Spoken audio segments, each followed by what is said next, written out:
Good morning, Your Excellencies, leaders from the region, partners, friends, representatives of SEDEMA, RSS officials, and of course my colleagues across the U.S. government who are here, in particular Admiral Fowler, who is our host this morning, and his colleagues at Southcom. In particular, I want to thank all of the officials from countries in the Caribbean who have traveled here today to share your perspectives, experience, and knowledge, which is so important for us to share. On behalf of President Trump and Secretary Pompeo, I want to underscore the United States' commitment to enhancing our cooperation with the Western Hemisphere and the Caribbean in particular. My first year as Deputy Secretary of State in 2017 was one of the worst hurricane seasons on record.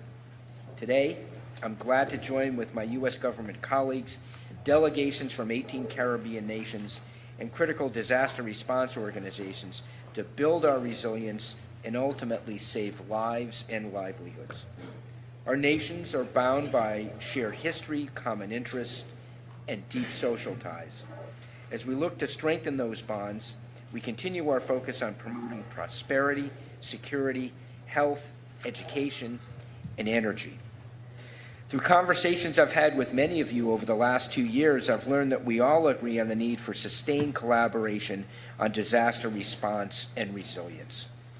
The U.S. Caribbean Resilience Partnership will require continued cooperation to move away from cycles of destruction, relief, and reconstruction.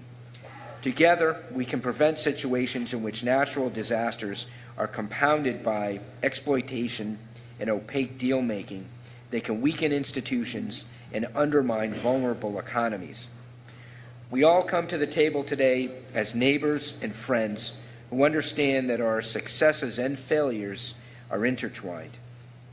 Each year, our governments, businesses, and citizens prepare for the hurricane season. The memory and destruction of recent seasons remains fresh, and we do not forget the devastating hurricanes in 2017, Harvey, Irma, and Maria. We all felt the destruction, the loss of property, and especially the loss of life. Hurricanes know no boundaries. We must overcome our own, especially those that block our ability to respond and prepare effectively.